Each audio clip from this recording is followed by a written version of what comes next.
नमस्कार, मैं हूं राज और आप देख रहे हैं प्योर पॉलिटिक्स। पश्चिम बंगाल की मुख्यमंत्री ममता बनर्जी की तो जैसे नींद उड़ गई है। उनको जिस बात का खौफ था वो सब सच साबित होता हुआ दिख रहा है। देखिए, इस वक्त तक 54 लाख नाम बंगाल में कट चुके हैं। ममता बनर्जी का खुद का कहना है, उन्होंने आरोप लगाया वैसे कि ये जो ड्राफ्ट रोल्स हैं उसमें 54 लाख नाम कट चुके हैं।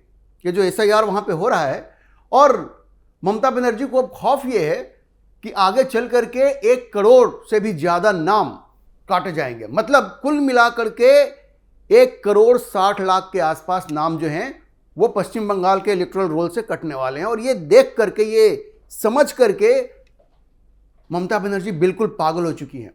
उटपटांग बयानबाजी तो वो कर ही रही हैं, उनकी हरकतें भी वैसी ही हैं।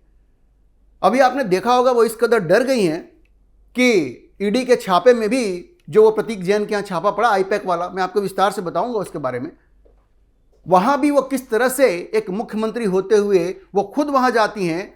और उनको डर ये था, उनका कहना ये है कि वहां पे तृणमूल कांग्रेस के सारे डिटेल्स थे, स्ट्रैटेजी थी। अब ये भी अपने आप में बड़ी आश्चर्य वाली बात है कि वो सारी चीजें उनकी वहां पे रखी हुई थी और उसको बचाने के लिए वहां वो पहुंच गई। लेकिन मैसेज क्या गया? मैसेज ये गया है कि हार का खौफ ममता बनर्जी के अंदर बिल्कुल अंदर तक चला गया है। उनको ऐसा लग रहा है कि भारतीय जनता पार्टी इस बार इस तरह से उनको घेरने की कोशिश कर रही है कि इस बार उनका बचना बड़ा मुश्किल है। और जिस तरह से SIR पश्चिम बंगाल में हुआ है और ममता बनर्जी की तमाम कोशिशों के बावजूद इलेक्शन कमीशन ने यह कह दिया कि भाई पूरी पारदर्शिता के साथ SIR होगा, और हो रहा है। और जिस तरह से सुप्रीम कोर्ट ने भी ममता बनर्जी की एक नहीं सुनी और कहा कि भाई इलेक्शन कमीशन को तो अधिकार है SIR करवाने का और ये तो हो करके रहेगा, तो ममता बनर्जी बिल्कुल विक्षिप्त जैसा व्यवहार कर रही है। उनको समझ में नहीं आ रहा है, क्योंकि उनको लग रहा है कि वो घुसपैठिए जिनके दम पर वो चुनाव जीता करती थी, उनको तो अब धक्के मार के बाहर निकाला जाएगा। उनकी पहचान होगी और उनको धक्के मार के बाहर निकाला जाएगा। और ये जैसे ही बात उनकी समझ में आई तो वो बिल्कुल, उनका मानसिक संतुलन बिगड़ चुका है। आप उनकी बातचीत देखिए, उनके बात करने का तरीका देखिए, और जिस तरह से वो ईडी, CBI और इलेक्शन कमीशन को सबसे ज्यादा, और chief election commissioner Gyanesh Kumar को जिस तरह से वो टारगेट कर रही हैं, तो बिल्कुल ऐसा लग रहा है कि विक्षिप्त हो गई हैं और हार का डर साफ साफ उनके चेहरे पे आप देख सकते हैं, उनके व्यवहार में आप देख सकते हैं। अब देखिए ममता बनर्जी अब क्या कह रही हैं कि ये जिन लोगों का नाम ये SIR में कटा है वो सब के सब जेन्युइन इलेक्टर्स हैं। मतलब वो बिल्कुल सच्चे वोटर्स हैं, जेन्युइन वोटर्स हैं। तो भाई जब जेन्युइन वोटर्स हैं तो उनके पास कागज तो होंगे ना। और अगर कोई जेन्युइन वोटर है जिसका नाम कट गया है, तो इलेक्शन कमीशन ने तो यह प्रावधान किया हुआ है कि वो जाकर के अपील कर सकते हैं। अपील के लिए बिल्कुल विंडो दिया गया है, उसमें जाकर के अपील करें, अपना नाम जुड़वा लें। इसमें कौन सी बड़ी बात है? ये तो पूरी प्रक्रिया का हिस्सा है कि अगर किसी जेन्युइन वोटर का नाम कट गया है तो वो जा करके अपना नाम जुड़वा सकते हैं। उनका ये कहना है, ममता बनर्जी का, देखिए क्या क्या तिकड़म वो अपना रही हैं कि जिनका नाम कटा है उनको ये मौका नहीं दिया गया कि वो जा करके पता करें कि उनका नाम कट रहा है कि नहीं कट रहा है। उनको ग्राउंड नहीं बताया गया। अरे भाई, इस प्रक्रिया सबके लिए वही है। अभी बिहार में SIR हुआ, सारी प्रक्रिया आपने देखा, और आपके वहां जो पार्टी के वर्कर्स हैं वो क्या कर रहे हैं? क्या उन्होंने सेंसिटाइज नहीं किया? लोगों को बताया नहीं? और ये तमाम जो BLAs होते हैं, ब्लॉक बूथ लेवल जो एजेंट्स होते हैं सारी पार्टियों के, वो क्या कर रहे थे? तो ये सारी बातें उनकी खोखली हैं। असल में डर ये है कि उनके सारे फर्जी वोटरों का नाम कटता जा रहा है और इससे उनकी नींद उड़ी हुई है। अब देखिए, उनका आरोप है कि जो इलेक्शन कमीशन है वो दिल्ली में बैठ करके आर्टिफिशियल इंटेलिजेंस का टूल इस्तेमाल कर रही है। जी, AI टूल्स इस्तेमाल कर रही है। और ये AI टूल्स किसने बनाया है? ये भारतीय जनता पार्टी ने बनाया है, इन नामों को डिलीट करने के लिए। और ये जो AI का सॉफ्टवेयर है, वो जो नाम मिसमैच हो रहे हैं ना, उसके पीछे वही है। उनका कहना है नाम मिसमैच होने की वजह से भी बहुत सारे नाम कटे हैं। उनका ये कहना है कि ये अब AI सॉफ्टवेयर है जो कि भारतीय जनता पार्टी ने बनाया है, और इसीलिए वो ये आरोप लगा रही है कि जो 54 लाख नाम अब तक कटे हैं ये सब के सब जेन्युइन वोटर्स हैं। बताइए भाई, अगर आपको ऐसा लगता है तो आप इसका प्रमाण लेकर के इलेक्शन कमीशन के पास जाइए और अगर इलेक्शन कमीशन आपकी बात नहीं सुनती है तो आप सुप्रीम कोर्ट में जाइए। लेकिन इस तरह के उटपटांग आरोप लगा देना, ये राहुल गांधी की तरह बिना सिर पैर के, ये तो सिर्फ आपकी मनोदशा को दिखा रहा है कि आप किस तरह से बिल्कुल हिल चुकी हैं कि ये चुनाव, आने वाला विधानसभा चुनाव आप हारने जा रही हैं, क्योंकि आपने परफॉर्म किया नहीं है, अपने वायदे आपने पूरे किए नहीं हैं। सिर्फ मुसलमानों के वोट पर और सिर्फ इन घुसपैठियों के वोट पर आपने सरकार बनाई और आपने उन्हीं के लिए काम किया। अब उनका ये कहना है कि जिस तरह से नाम काटे गए हैं और लॉजिकल जो डिस्क्रिपेंसी है, नाम में जो मिसमैच है, ये ओरिजिनल एसआईआर वेरिफिकेशन प्रोसेस का हिस्सा नहीं था और ये बाद में इसको जोड़ा गया, बाद में आफ्टर थॉट था। ये इनके मन में ऐसे ऐसे ख्याल आ रहे हैं। भाई आप जाके देखिए बिहार में जो एसआईआर हुआ था उसमें किस पैटर्न को फॉलो किया गया था। और सुप्रीम कोर्ट ने कई बार यह कहा है कि जहां भी उसे ऐसा लगेगा कि कुछ गलत हो रहा है, ट्रांसपेरेंसी नहीं है, तो वो तुरंत एसआईआर को रोकेगा। तो आप जाके सुप्रीम कोर्ट को कन्विंस कीजिए ना, अगर आपके पास प्रमाण है तो। बस उन्होंने आरोप फिर से लगाया। अभी प्रेस कॉन्फ्रेंस में मंगलवार को उन्होंने फिर से आरोप लगाया कि Bharatiya Janata party election commission का ये नेक्सस है, इनका गठजोड़ है, ये षड्यंत्र कर रहे हैं और अभी 1 करोड़ नाम और कटेंगे फाइनल रोल्स में से। 54 लाख तो कट चुके हैं, मतलब 1 करोड़ 60 लाख नाम कटेंगे। उनको इसी बात का डर बैठा हुआ है। और आगे वो कहती हैं कि ये जो इलेक्शन कमीशन है बिल्कुल भारतीय जनता पार्टी के इशारे पर काम कर रहा है। वो ये भी कह रही हैं कि जो बूथ लेवल एजेंट्स हैं उनको काम नहीं करने दिया जा रहा है। जो प्रमाण आपके पास है वो लेके आप सुप्रीम कोर्ट में जाइए, आप तो जा सकती हैं ना। तो ये प्रेस कॉन्फ्रेंस करके दबाव बनाने का क्या मतलब है और इलेक्शन कमीशन के ऊपर बेवजह दबाव बनाने का क्या मतलब है, तो समझ से बाहर है। अच्छा देखिए, उन्होंने already chief election commissioner Gyanesh Kumar को चिट्ठी लिखी हुई है, बराबर चिट्ठी लिख रही हैं और कह रही हैं कि ये जो एसआईआर है ये बड़ा ही कंट्रोवर्शियल तरीके से हो रहा है, इसमें बड़ा विवाद है और वो कह रही हैं कि इसमें मूलभूत फ्लॉ है।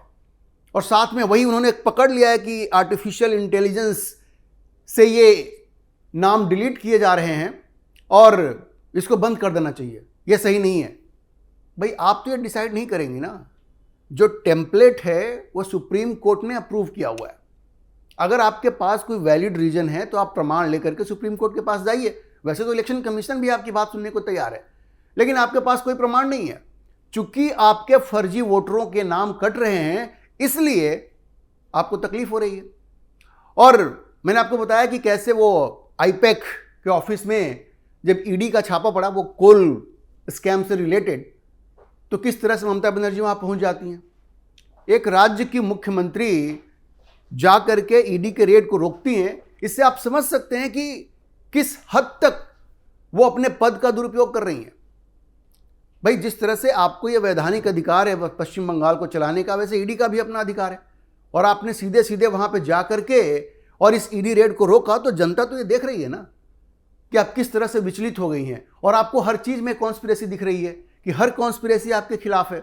अब देखिए जिस तरह से ईडी के रेड को रोका गया, तो ईडी तो सुप्रीम कोर्ट गई है और वहां पे तमाम ये जो लोग हैं, पश्चिम बंगाल की सरकार है, मुख्यमंत्री ममता बनर्जी हैं, वहां के डीजीपी हैं राजीव कुमार और कोलकाता के जो पुलिस कमिश्नर हैं मनोज वर्मा, उन सबके खिलाफ ये आर्टिकल 32 के तहत वहां पे याचिका दायर की गई है। और ईडी का तो ये बिल्कुल कहना है कि भाई ये 2742 करोड़ से भी ज़्यादा का ये जो कोयला स्कैम है और ये मनी लॉन्ड्रिंग से जुड़ा हुआ है, और जिसमें ईडी का दावा है कि इस घोटाले से जुड़े तकरीबन 20 करोड़ रुपए से अधिक की राशि ये हवाला के जरिए आईपैक तक पहुंचाई गई। तो ये ईडी के पास तो भाई एक ठोस वजह है छापे मारने की।